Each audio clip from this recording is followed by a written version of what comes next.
Mi nombre es Valeria Navarro. Tengo 36 años y he cosido heridas a desconocidos a las 3 de la mañana, sin que me temblara el pulso ni una sola vez. Un año después de mi divorcio, estaba terminando mi turno cerca de la planta de maternidad cuando mi ex-suegra me vio junto a los ascensores. Carmen de la Fuente tenía una forma de sonreír que se parecía a una puerta cerrándose. Se acercó directamente, con la arrogancia típica de un domingo de misa, y lo dijo lo suficientemente alto como para que las enfermeras la escucharan. Dejarte fue la mejor decisión que mi hijo pudo haber tomado. Ahora tiene un niño precioso con tu mejor amiga. 6 años de ser llamada la defectuosa empaquetados en un solo aliento. No me inmuté, solo la miré, tan calmada como un encefalograma plano, y le dije, ¿de verdad es eso lo que crees? 5 minutos después, un hombre al que ni ella ni mi mejor amiga esperaban cruzó esa puerta. Y el único nombre que nadie quería ver escrito estaba a punto de ser leído en voz alta en un juzgado. Bienvenidos de nuevo a Historias de Drama en Calma, donde mujeres serenas se enfrentan a la crueldad ruidosa, y donde la verdad se toma su tiempo, pero nunca falla. Si lo tuyo es un tipo de justicia silenciosa, ponte cómodo. Deja un comentario diciendo desde dónde nos escuchas y asegúrate de suscribirte. Dejadme retroceder 5 minutos, porque la sonrisa llegó antes que el hombre. Era un jueves, casi al final de un turno de 12 horas, y le estaba pasando un historial a un enfermero del turno de noche llamado Mateo.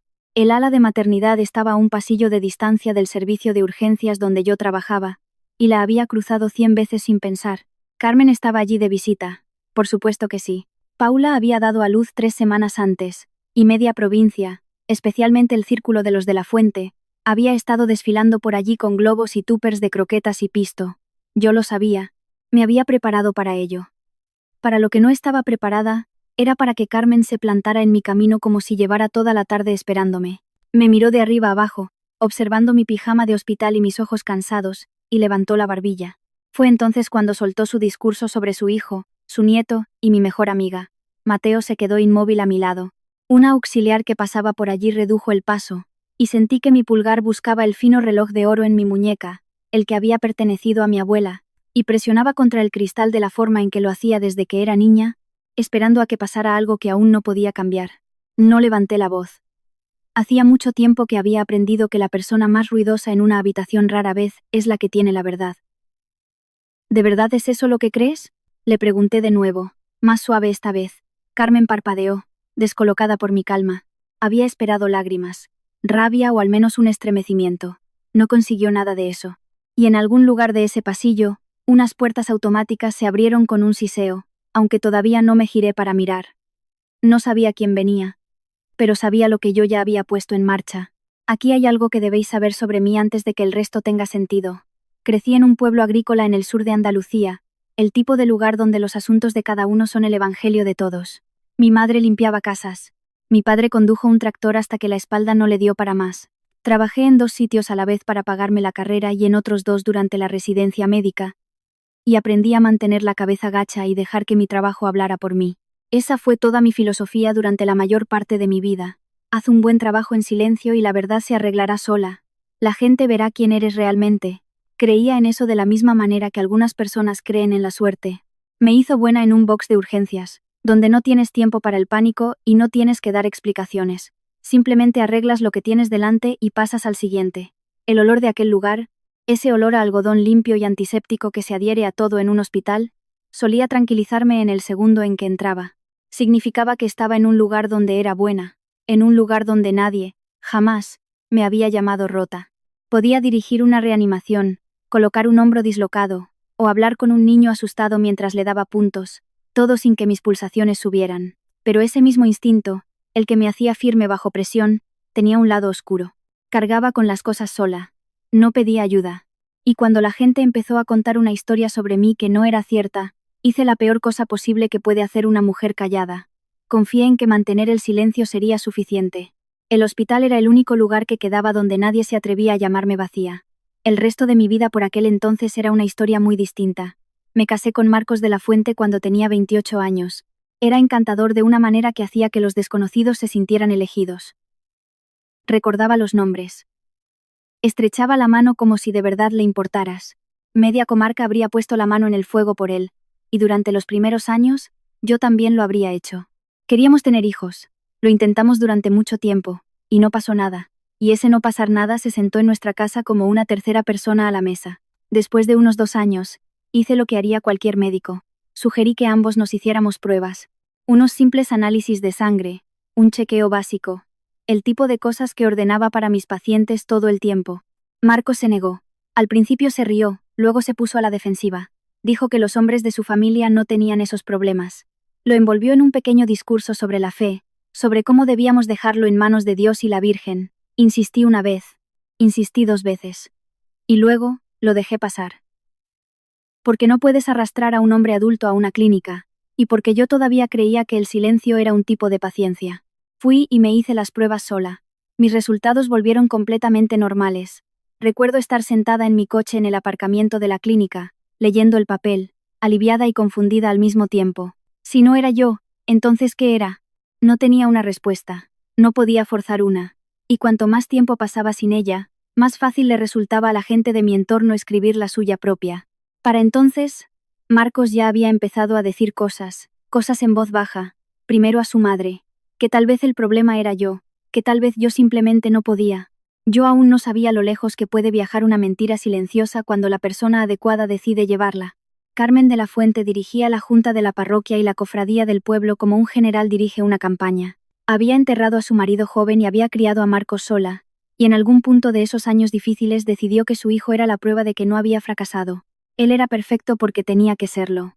Si no lo era, ¿para qué habían servido todos esos sacrificios? Así que, cuando Marcos susurró que el problema probablemente era yo, Carmen no lo cuestionó ni por un segundo. Lo tomó y corrió con ello. Empezó con algo pequeño. Un suspiro de compasión en una merienda, una mano en el brazo de alguien, la voz baja. Pobre Marcos. Deseaba tanto tener hijos. Luego le salieron dientes. En un mercadillo solidario ese otoño, me presentó a la esposa de un alcalde de visita con una mirada de lástima ensayada. Esta es Valeria, dijo, mi nuera. Es médico, ya sabe. Es una verdadera pena lo de los niños. La mujer me dio un asentimiento triste y cómplice, y comprendí que, cualquiera que fuera la historia que se hubiera contado sobre mí, ya había llegado antes que yo. Me quedé allí con mi buen vestido, sosteniendo un plato de cartón, y Carmen me palmeó la mano como si yo fuera la que necesitaba consuelo. Luego dijo la frase que seguiría repitiendo durante años, la frase que pronunciaba de la misma forma en que otras personas dan las gracias. Algunas mujeres simplemente no nacieron para esto. Sonreía cuando lo decía. Se lo creía. Esa era la peor parte. No estaba siendo cruel a propósito. Estaba repitiendo lo que su hijo le había entregado, pulido y seguro, y no tenía ni idea de que las palabras eran una mentira usando su propia voz. Conduje a casa esa noche y no le dije nada a Marcos. Debería haberlo hecho, pero todavía estaba esperando a que la verdad se abriera paso sola.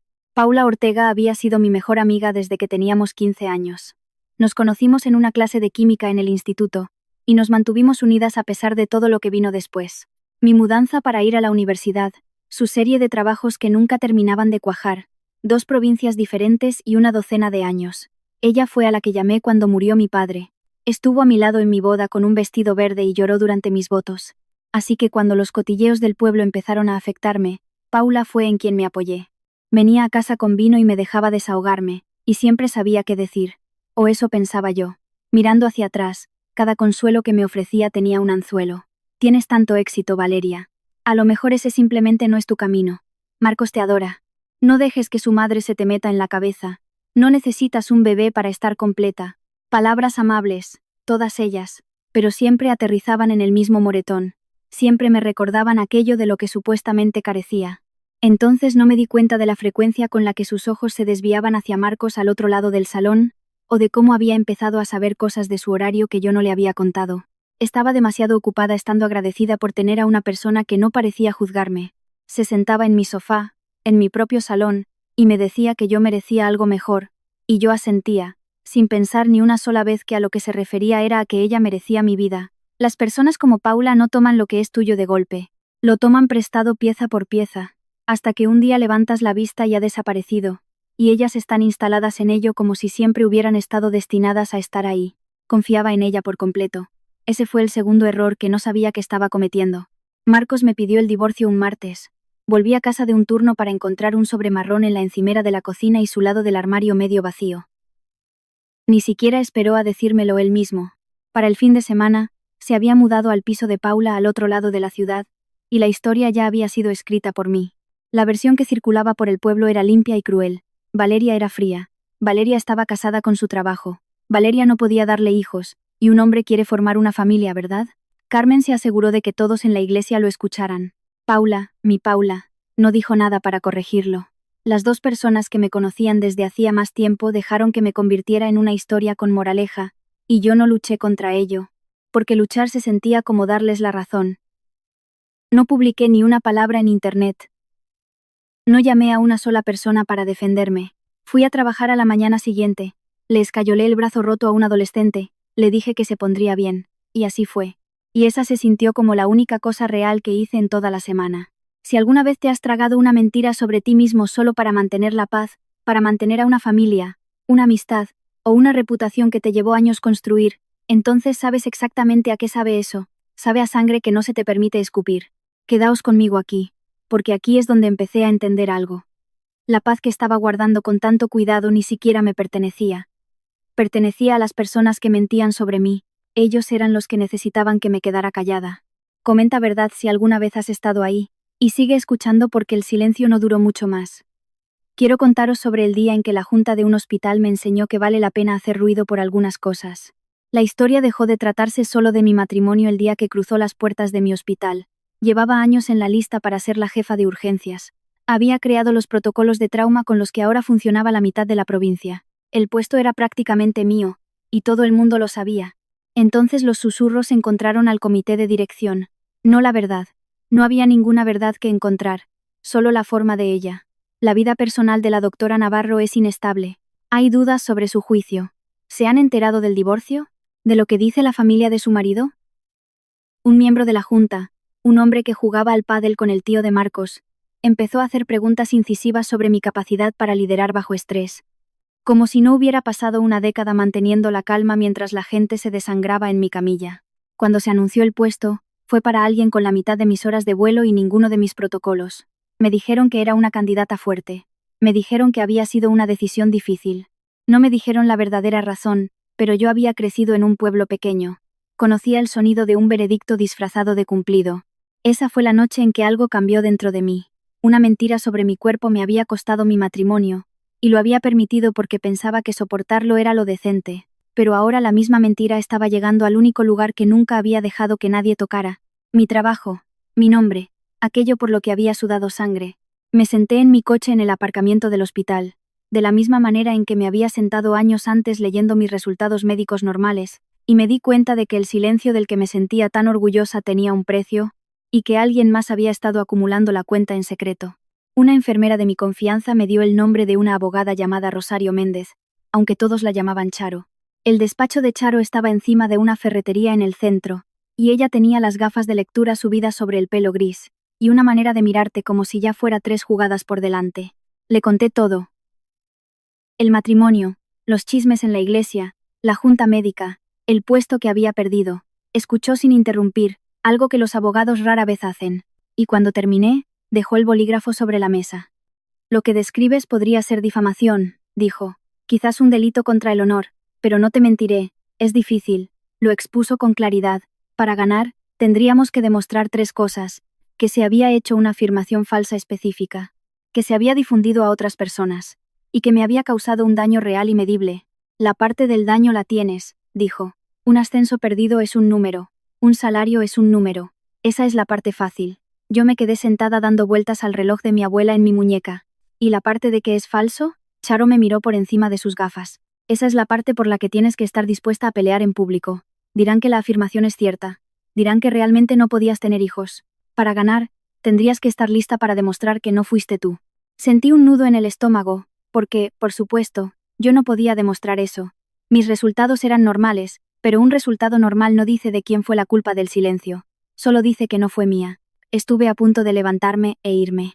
Todo aquello se sentía como invitar al pueblo entero a diseccionarme. Entonces Charo dijo lo que yo necesitaba escuchar. El silencio no es una virtud, Valeria, cuando te está costando tu carrera. A veces, lo más amable que puedes hacer por ti misma es obligarles a demostrar lo que están diciendo. No respondí de inmediato, pero tampoco me fui. Pasé 2 semanas sopesándolo. No soy impulsiva. Tomo decisiones de la misma manera que leo un historial, lentamente, y luego de golpe. Escribí todo lo que podía perder. La comunidad de la parroquia que me había visto crecer. Mi posición en un pueblo que ya creía lo peor de mí. ¿Cómo hablaría la gente? Llamándome amargada, fría, diciendo que era el tipo de mujer que demanda a la familia de su exmarido por puro despecho. Sabía exactamente cómo iría esa historia porque ellos ya habían escrito la mayor parte. Pero luego escribí la otra columna. Mi nombre, mi trabajo, la verdad.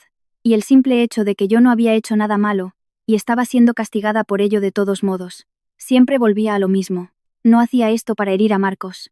Si hubiera querido herirle, había tenido un año entero de oportunidades. Hacía esto para que la junta de un hospital dejara de creer en una historia que no era cierta, para que la próxima vez que mi nombre surgiera en una habitación en la que yo no estaba, saliera limpio. Esa fue la línea que tracé, y la tracé a propósito. Esto no sería venganza. La venganza es ruidosa, hambrienta y nunca se sacia. Esto sería la verdad, dicha una vez en un lugar donde importara, por alguien que finalmente había decidido que había terminado de cargar con una mentira que pertenecía a otros. Llamé a Charo un lunes por la mañana antes de mi turno. Le dije que estaba dentro. Bien, dijo. Entonces hagamos que lo digan bajo juramento. Colgué, entré en el box de urgencias y tuve el día más firme que había tenido en un año. Resulta que una mente decidida es su propio tipo de calma. Charo redactó la demanda en las semanas siguientes. Nombraba las afirmaciones específicas, las fechas, los testigos que las habían escuchado. Detallaba el ascenso perdido, la diferencia salarial, el daño documentado a mi reputación profesional. Leerlo fue extraño. Toda mi humillación silenciosa organizada, numerada y convertida en algo con peso legal. Cuando se presentó, la noticia corrió por el pueblo más rápido que cualquier ambulancia en la que me hubiera subido. Valeria Navarro ha demandado a los de la Fuente. Carmen estaba incandescente. Le dijo a su grupo de la parroquia que me había vuelto vengativa y que me había alejado de Dios, que el dolor por mi casa vacía me había vuelto cruel. Se reafirmó en cada palabra que había dicho, lo cual, aunque ella no lo sabía, era exactamente lo que Charo había esperado que hiciera.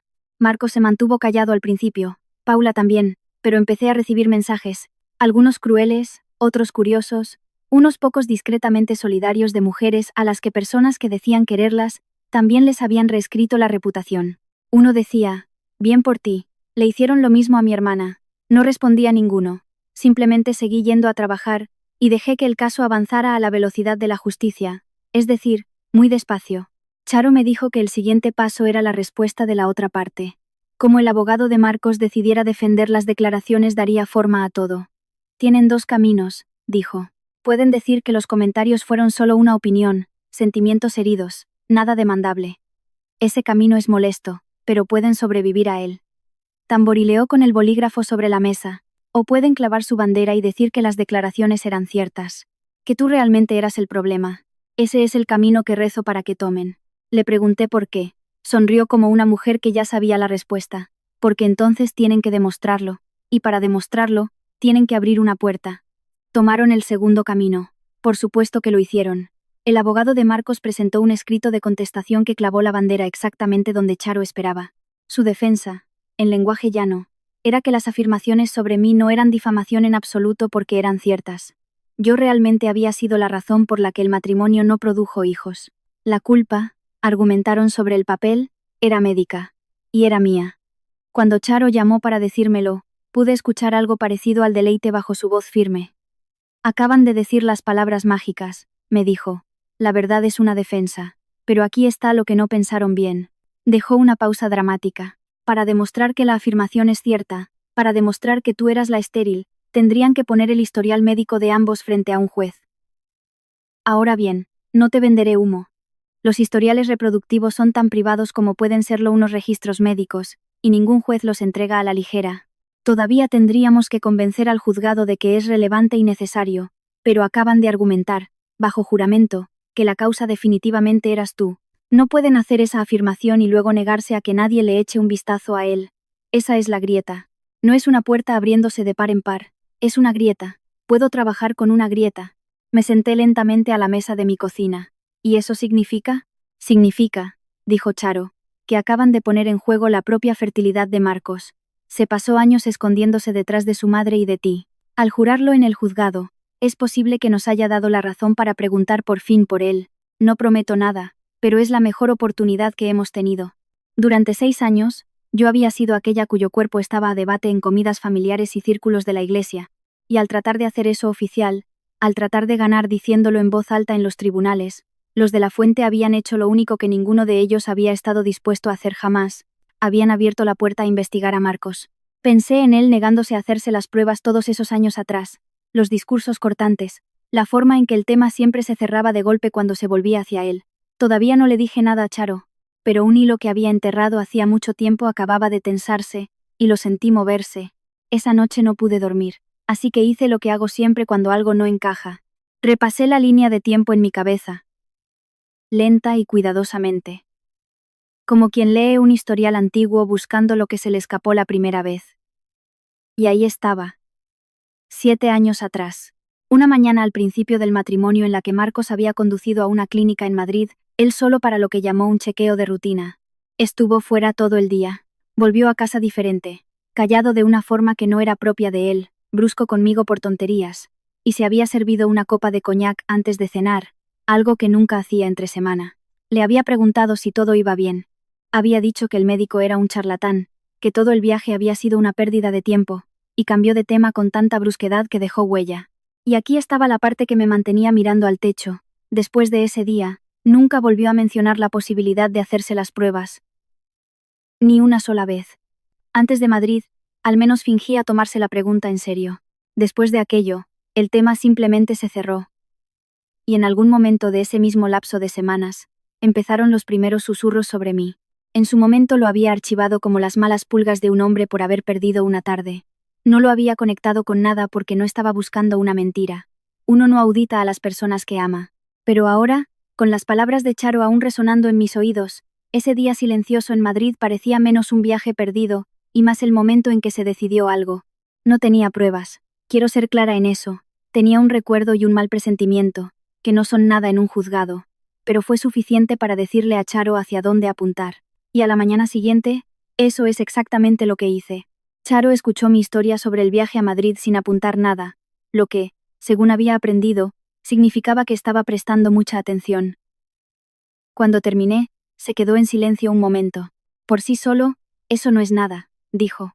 Un recuerdo de un mal humor, pero es una razón para hacer la pregunta correcta. Me explicó lo que venía a continuación. Dado que la otra parte había puesto en duda mi fertilidad, y dado que habían argumentado que la causa era definitivamente yo y no él, Charo podía pedir al juez que obligara a presentar los historiales médicos relevantes de Marcos. Si quiere afirmar que fuiste tú, dijo, la ley me permite pedir ver si no fue él. Así funciona esto. No puedes abrir una puerta a medias.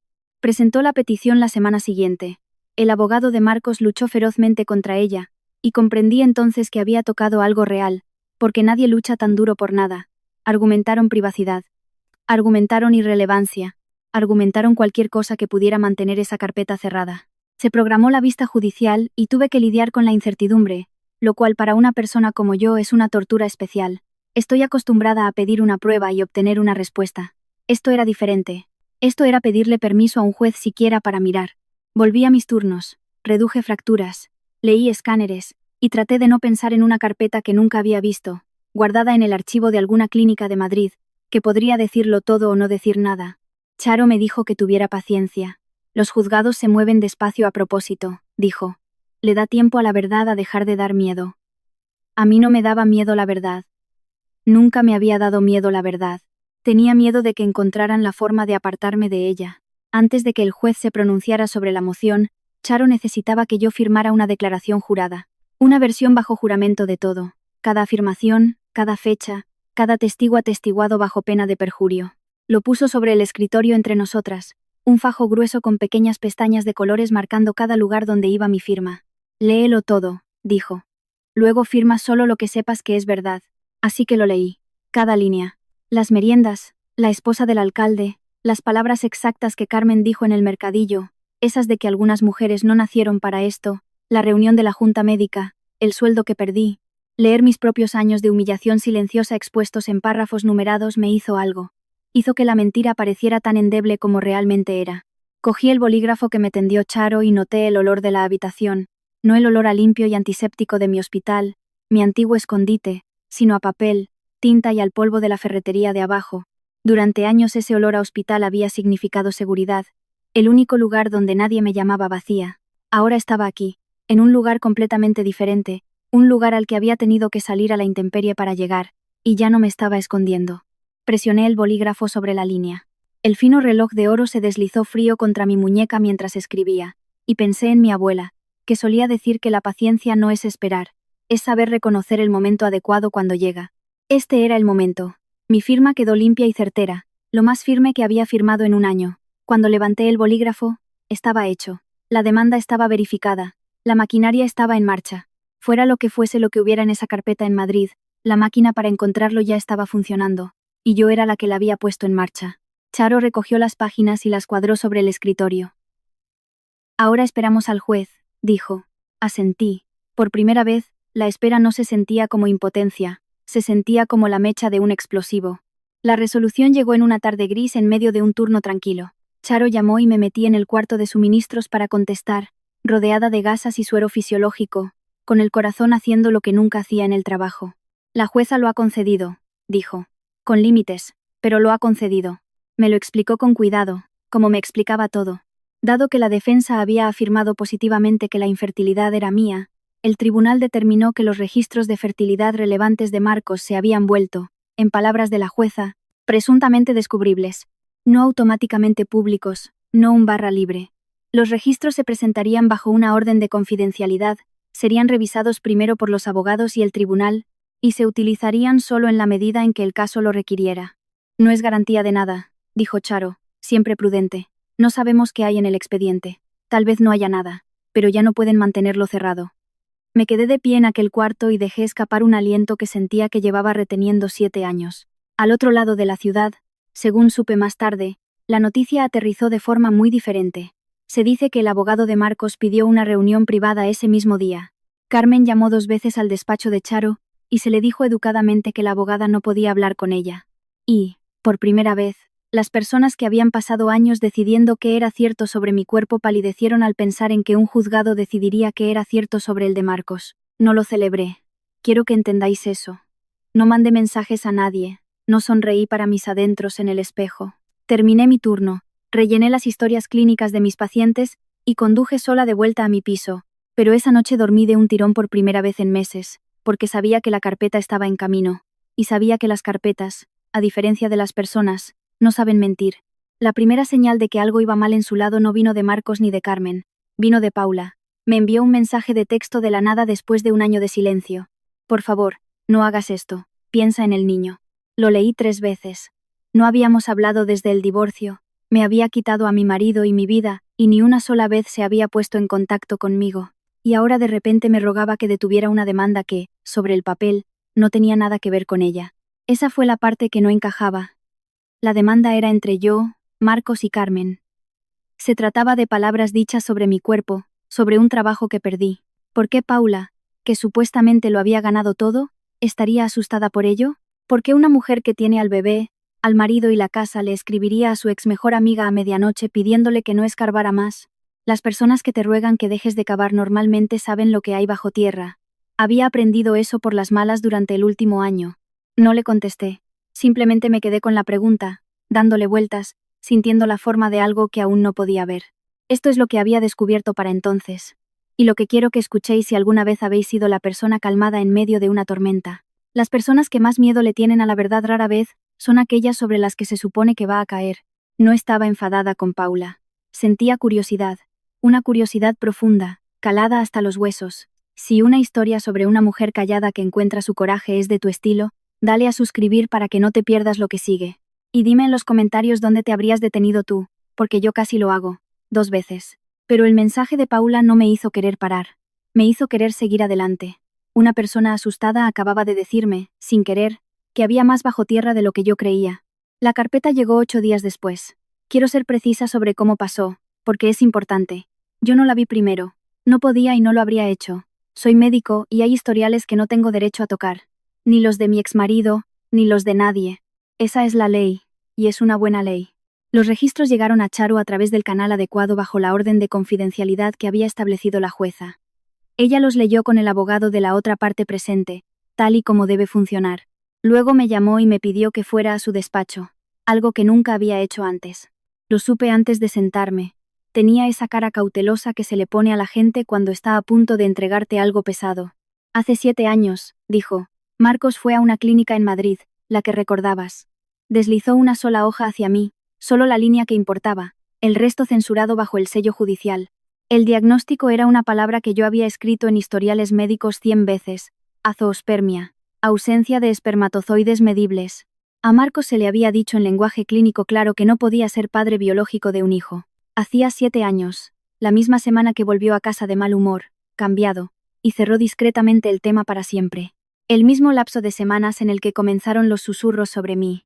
Me quedé muy quieta. Charo me observaba de la misma manera que observas a un paciente después de haberle dado los resultados de un escáner. No lloré ni grité. Solo sentí que algo enorme y silencioso se reajustaba dentro de mí, como un hueso volviendo a encajarse en su articulación. Durante 6 años, yo había sido la defectuosa, la estéril, la vergüenza de la familia de la Fuente. Y el hombre que había dejado que todo un pueblo creyera eso sabía desde el principio que la casa vacía era su culpa. Conduje a casa con esa sola hoja de papel doblada en mi bolso, y no encendí la radio. Esperaba sentirme triunfante, me había preparado para ello, incluso me preocupaba, porque no quería convertirme en una persona que se alegra de la ruina ajena. Pero el triunfo nunca llegó. Lo que llegó en su lugar fue algo más extraño y más triste, casi como duelo. 6 años de mi vida se habían gastado absorbiendo una herida que nunca fue mía. Cada mirada de lástima en la parroquia, cada algunas mujeres no nacieron para esto, cada noche que me había quedado despierta preguntándome qué me pasaba, en qué había fallado, por qué mi cuerpo había supuestamente traicionado al matrimonio. Todo ello había sido un guión que Marcos había escrito para encubrir una verdad que no podía afrontar sobre sí mismo. Me había entregado su vergüenza y había dejado que la llevara puesta en público durante años, y su madre me la había prendido con alfileres usando ambas manos. Me senté en el coche en el aparcamiento fuera de mi piso, del mismo modo en que siempre parezco acabar sentada en los coches en los puntos de inflexión de mi vida, y dije algo en voz alta a la nada. Lo mismo que le había dicho a Carmen en el pasillo de aquel hospital: ¿de verdad es eso lo que crees? Solo que ahora entendía lo que había estado preguntando todo el tiempo. Se lo había preguntado a una mujer tan segura de que yo estaba rota, y la respuesta, la verdadera respuesta, había estado en una carpeta sellada en una clínica de Madrid a un par de horas de distancia todo el tiempo. Yo no estaba rota, nunca lo había estado. El alivio de aquello no llegó como fuegos artificiales, llegó como una larga exhalación, como la primera respiración completa tras meses de tomar aire a medias. Y debajo de ello, una nueva pregunta ya estaba surgiendo, una que no podía reprimir. Aquí estaba la pregunta, y no podía deshacerla una vez que se formó. Si Marcos no pudo engendrar un hijo hace 7 años, si la clínica tenía razón, si el diagnóstico se mantenía, entonces el niño precioso del que Carmen había alardeado en ese pasillo, el hijo que Marcos estaba paseando por la planta de maternidad, el niño por el que me había dejado para tenerlo con mi mejor amiga, no podía ser suyo. La aritmética era brutal, aunque bastante simple. Un hombre con ese diagnóstico casi nunca engendra un hijo de forma natural. No es imposible en algunos casos rarísimos, pero es extremadamente improbable sin un tratamiento que Marcos nunca había buscado, lo que dejaba una contradicción demasiado grande para ser ignorada, o la clínica se había equivocado catastróficamente, lo cual ocurre, pero rara vez, o el bebé que todo el pueblo creía que era el hijo de Marcos de la Fuente había sido engendrado por otra persona. Yo no iba a fingir que sabía cuál de las dos era, pero sabía que era una pregunta que necesitaba una respuesta real, no un rumor. Y, de repente, el mensaje de medianoche de Paula cobraba un sentido horrible y perfecto. Por favor, no hagas esto. Piensa en el niño. No le preocupaba que mi demanda hiriera los sentimientos de Marcos. Le preocupaba lo que un juzgado lleno de historiales médicos pudiera sacar a la luz. Porque Paula sabía algo que el resto del pueblo ignoraba. Ella sabía de quién era realmente el bebé. Quiero tener mucho cuidado aquí sobre lo que hice y lo que no hice, porque me importa haber hecho esto bien. Yo no me puse a hurgar en los historiales médicos del bebé. No tenía derecho a hacerlo, y no lo habría hecho. El niño era inocente en todo esto, y nunca le he deseado a esa criatura nada que no sea el bien. Lo que tenía era una contradicción, a la vista de todos, creada enteramente por la propia defensa de los de la Fuente. Ellos habían jurado que la infertilidad era mía. Los registros decían que era de Marcos, y un bebé sano al otro lado de la ciudad decía que alguien estaba mintiendo sobre algo mucho más grande que un matrimonio. Llamé a Charo. Creo que hay más cosas enterradas de lo que parece, le dije. No dudó ni un segundo. Entonces dejemos que sea el juez quien lo encuentre, no nosotras. El juez, el hombre que entró en la habitación del hospital aquel día, del que os hablé justo al principio, tenía un nombre: Diego Vargas. Yo no le conocía entonces. Supe de él de la misma forma en que supe todo en esta historia, despacio, como es debido, y a través de los canales que no mienten. Resultó que, Durante los meses en que Paula y Marcos empezaron a liarse, mientras Marcos seguía contándole al mundo que su mujer era la defectuosa, Paula también había estado involucrada con otro hombre, Diego, un hombre tranquilo, según decían todos, a quien se le había hecho creer que la relación era más de lo que era. Cuando ella eligió a Marcos, cortó por completo con Diego, bloqueó su número, nunca le dijo que estaba esperando un hijo, nunca soltó una palabra sobre la fecha de parto ni sobre el hospital. Había apostado a que él simplemente desaparecería, a que nunca ataría cabos, pero las fechas no le cuadraban, y había seguido haciendo preguntas discretas a las pocas personas que ambos conocían en común. Esa misma mañana, a uno de ellos se le había escapado el nombre del hospital y la fecha. Así que fue, para ver al niño que sospechaba que era suyo, y en el momento en que cruzó esa puerta, la única persona que ella estaba tan segura de que nunca la encontraría, el rostro de Paula perdió hasta la última gota de color. Esa es la imagen que quiero que retengáis, Carmen, arrogante junto a los ascensores, segura de que la vida perfecta de su hijo había demostrado mi falta de valor, y, a 5 pasos de ella, entrando en la habitación de maternidad, la prueba viviente de que esa vida perfecta estaba construida sobre el mismo tipo de mentira bajo el que me habían sepultado a mí durante años. Yo no orquesté ese momento, ni siquiera lo entendí cuando sucedió, solo le sonreí a Carmen y le pregunté si de verdad eso era lo que creía, y entonces se abrió una puerta y un desconocido la cruzó. Y todo un castillo de naipes comenzó a derrumbarse silenciosamente sin que yo levantara un dedo. Diego, resultaría ser, tenía preguntas que un juzgado podría responder. Y en un pueblo donde todos habían estado tan seguros de saber la verdad sobre mi cuerpo, la verdad sobre los cuerpos de todos los demás estaba a punto de tener su día en los tribunales. Marcos lo sabía. A eso es a lo que sigo volviendo. A lo que convierte esto de algo triste a algo imperdonable. Él sabía desde hacía 7 años que no podía ser padre. Así que, cuando Paula se quedó embarazada, él supo con absoluta certeza que el bebé no era suyo. Y aún así se lo apropió. Se puso de pie frente a su madre, su cofradía y su pequeño mundo entero, y dejó que creyeran que había engendrado a un hijo. El hijo que su primera mujer, la estéril, no había logrado darle. Utilizó a un niño que no era suyo para ponerle el broche final a la historia que me había destruido. Pensad en el descaro de eso. La crueldad ni siquiera es la infidelidad. O la mentira sobre mi cuerpo. Aunque ya son bastante malas. Es que miró a un bebé que sabía que no podía ser suyo, y vio, ante todo, un accesorio. La prueba de su hombría. El punto final a la frase que llevaba años escribiendo sobre mí. Intenté, de verdad, encontrar algo de compasión por él. No soy una persona dura por naturaleza, pero cada vez que intentaba alcanzarla, chocaba contra el mismo muro. Había tenido 100 oportunidades de decir la verdad y dejarme marchar discretamente. En su lugar, había construido un monumento a una mentira y había puesto a un niño real en la cima. Cuando Charo me dijo que el abogado de Marcos se había callado, sin más peticiones, sin más lucha, solo una solicitud para discutir cómo resolver el asunto, entendí por qué.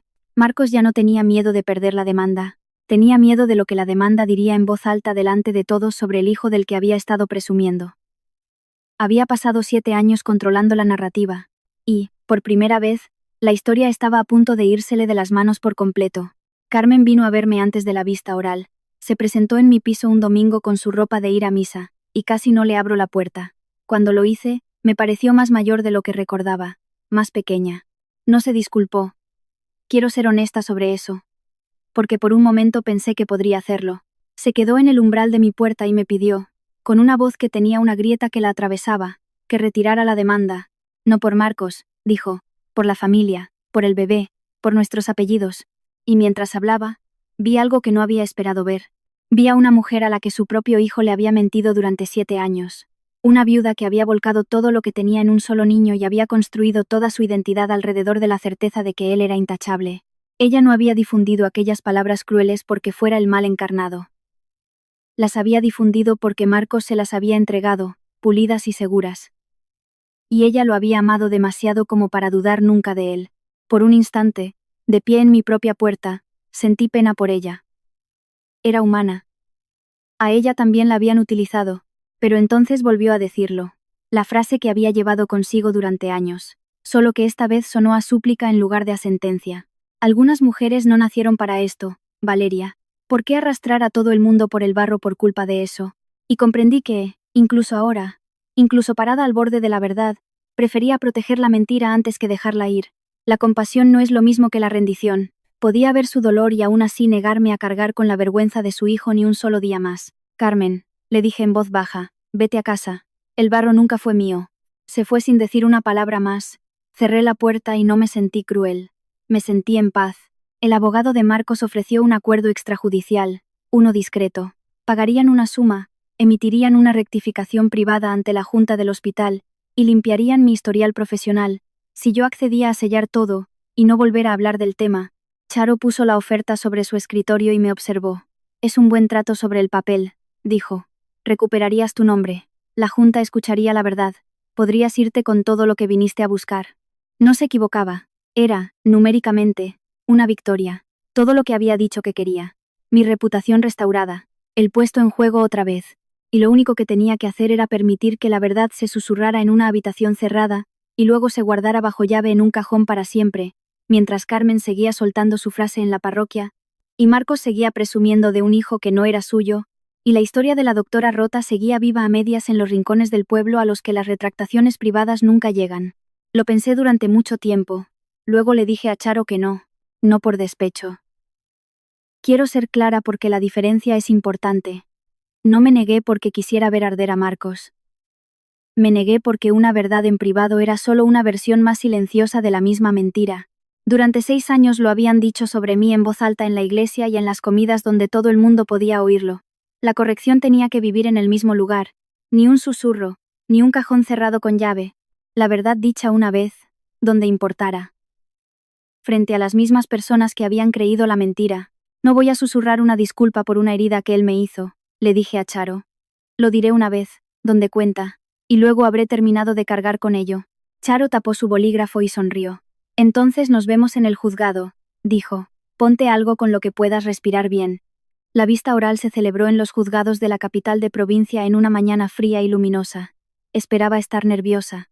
Había dirigido 1000 urgencias graves sin que me temblaran las manos, pero esto se sentía diferente, porque esta vez, lo que estaba sobre la mesa de operaciones era yo. La sala se llenó de una manera que te dice todo sobre cómo funcionan las ciudades pequeñas y los pueblos grandes.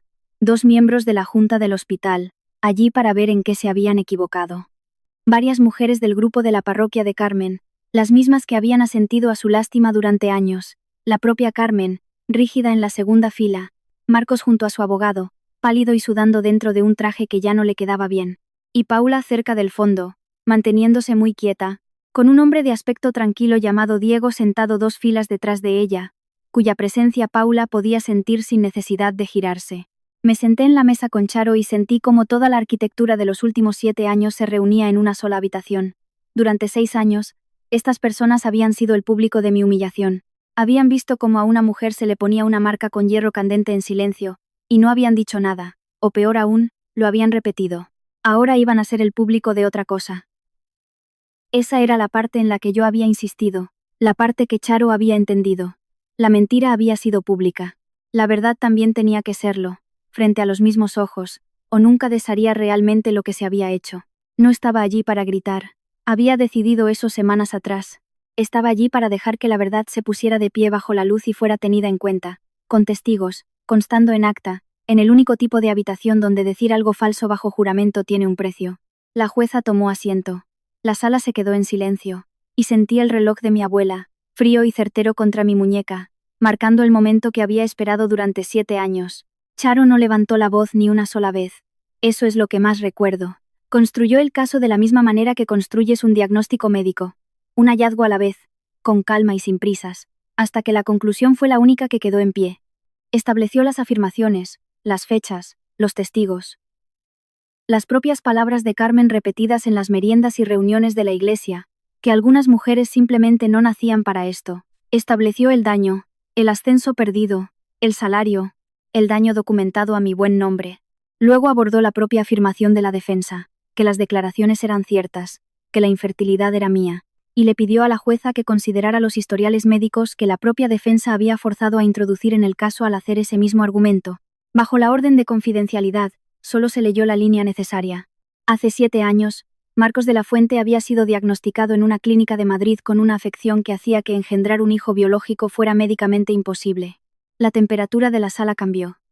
Vi cómo las mujeres de la iglesia se giraban para mirar a Carmen, que se había puesto del color del papel, Entonces Charo, con una suavidad absoluta, puso sobre la mesa la contradicción, la que los propios de la fuente habían construido con sus manos. La defensa había jurado que el matrimonio vacío era culpa mía. El expediente médico decía que era de Marcos.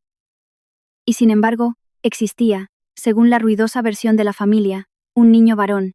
Charo señaló que la cuestión de la paternidad de ese niño se había vuelto relevante para los asuntos de manutención y custodia que ahora se encontraban ante un juzgado de familia relacionado, y que las pruebas genéticas en ese procedimiento no habían respaldado la paternidad biológica de Marcos. Lo dijo claramente, sin dramatismos, de la misma manera que leerías el valor de un análisis de sangre. Y fue entonces cuando Marcos se puso de pie. Eso no puede. Su voz se quebró a través de la sala del juzgado. La jueza le ordenó que se sentara. Carmen también estaba de pie ahora, pronunciando mi nombre como una acusación, diciendo que no podía ser verdad, diciendo que yo lo había tergiversado todo. Los dos, ruidosos y desmoronándose, mientras yo me quedaba perfectamente quieta en mi mesa sin decir absolutamente nada. Carmen se volvió contra mí entonces, de la manera en que las personas que se ahogan se agarran a lo que tengan más cerca. Su compostura había desaparecido. Su certeza de parroquia se resquebrajó de par en par, y de entre los escombros salieron las únicas palabras que le quedaban. Algunas mujeres no nacieron para esto, gritó, señalando con un dedo tembloroso a través de la sala. Algunas mujeres simplemente. Ni siquiera pudo terminarlo la segunda vez, y me levanté lentamente porque había esperado 7 años y no iba a apresurar esto. No grité.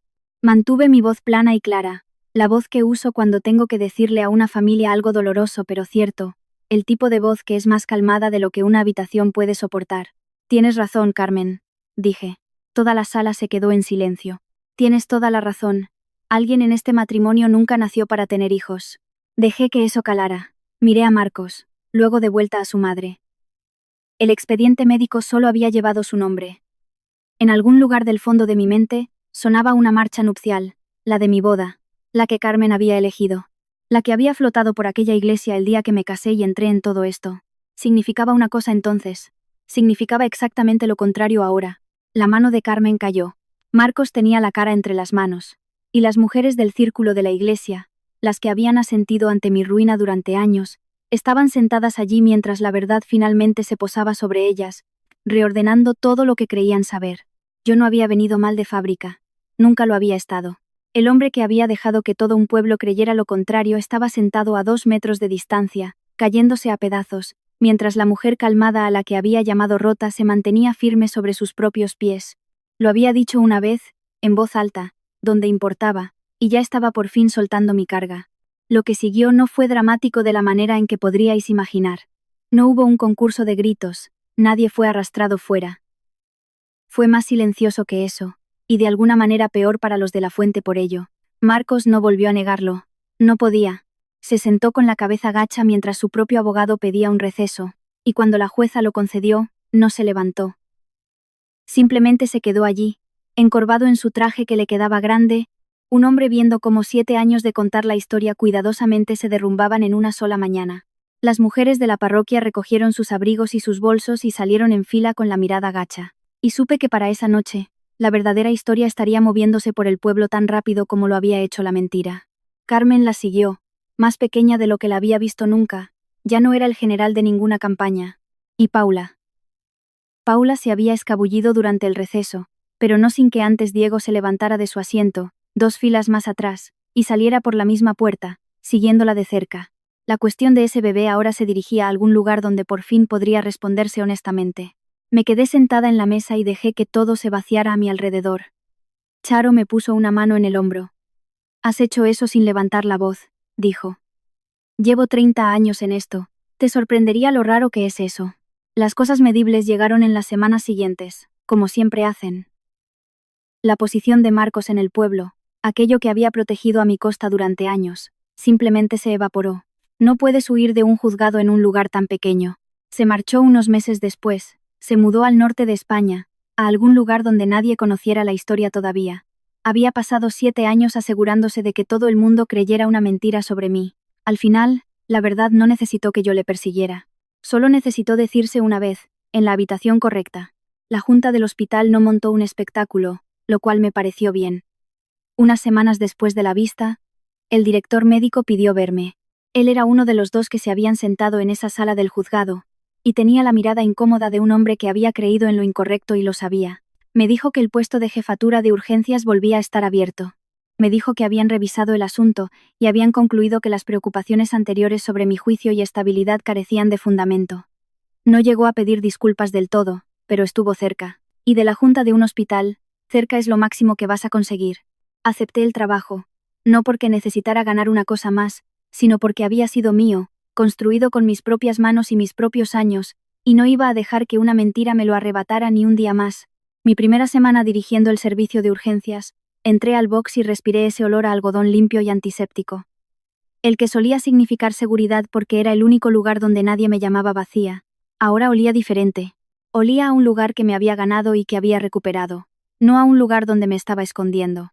Dirigí mi primera emergencia grave como jefa con las manos más firmes que nunca, y después, de pie frente al lavabo lavándome, me crucé con mi propio reflejo en el cristal oscuro de la ventana, y no reconocí el cansancio que solía vivir en mi cara.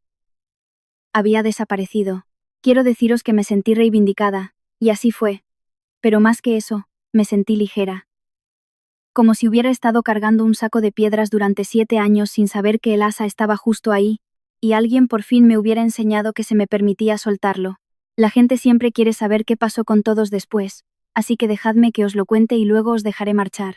Marcos se fue, como he dicho. La última vez que escuché, estaba en algún lugar por el Cantábrico empezando de cero, en un lugar al que aún no había llegado la historia. No le deseo ningún mal, ya no le deseo mucho de nada, lo cual es su propia clase de libertad. Carmen perdió aquello alrededor de lo cual había construido todo su ser, no porque yo se lo quitara, nunca dije una palabra contra ella en esa iglesia, sino porque la verdad sobre su hijo era simplemente demasiado grande para mantenerla oculta en un pueblo de ese tamaño. El grupo de mujeres de la parroquia que había gobernado durante 30 años siguió adelante en silencio sin ella. Me contaron que dejó de ir. Sentí una tristeza pequeña pero real por ello, la tristeza que sientes por alguien que eligió la mentira hasta el final, hasta que se lo quitó todo. Paula y Diego resolvieron el asunto del bebé a través de los juzgados, de la forma correcta, y espero, por el bien de ese niño, que hayan encontrado algo estable al otro lado de todo aquello. Ese pequeño no pidió nada de esto. Paula y yo no volvimos a hablar nunca. Algunas amistades no se rompen, simplemente resulta que nunca fueron lo que tú pensabas, y las dejas a un lado con el resto. En cuanto a mí, me quedé con el trabajo, me quedé con el piso, y me quedé con el reloj en mi muñeca. No presenté más demandas. Había conseguido lo que vine a buscar. Mi nombre estaba limpio, y la verdad se sostenía sola por su propio peso. Y eso era suficiente. Hubo una cosa más que hice, y luego terminé. Le escribí a Carmen una nota corta. No larga, no enfadada. Había pensado en ella parada en mi puerta con su ropa de los domingos. Una mujer a la que su propio hijo le había mentido, y que aún así eligió la mentira. Y descubrí que no quería llevarme ningún rencor hacia ella al resto de mi vida. La ira es solo un saco más de piedras. Así que lo mantuve simple. Ya no cargaré con la mentira de tu hijo, escribí. Tú tampoco deberías. Eso fue todo. No esperaba respuesta, y no la obtuve. Pero escribirlo cerró algo. Esa noche deslicé el reloj de mi abuela de mi muñeca, y lo sostuve un minuto, pensando en lo que ella solía decir, que la paciencia no es esperar, es saber reconocer el momento adecuado cuando llega. Había esperado 7 años por el momento adecuado. Había llegado y le había hecho frente. Y ahora, el tiempo que marcaba ese reloj, ya no era un tiempo prestado a la espera de un ajuste de cuentas futuro. Era solo mío, todo el resto tranquilo de mi vida, por fin, enteramente mío. Si os quedáis con una sola cosa de mi historia, que sea esta, la verdad no grita y no persigue, solo espera, tan paciente como un reloj, al día en que alguien finalmente deja de tener miedo y hace la pregunta correcta en voz alta. Esa es mi historia. 6 años de cargar con una cruz que nunca fue mía y una pregunta en calma que lo derribó todo. Si alguna vez te han dicho que tú eras la defectuosa, que esta sea tu señal para dejar de cargar con ello. Di tu verdad donde importe y luego, suéltala. Si esto ha llegado a ti, compártelo con alguien que necesite escucharlo esta noche. Deja un comentario, dale a suscribir y nos vemos en la próxima.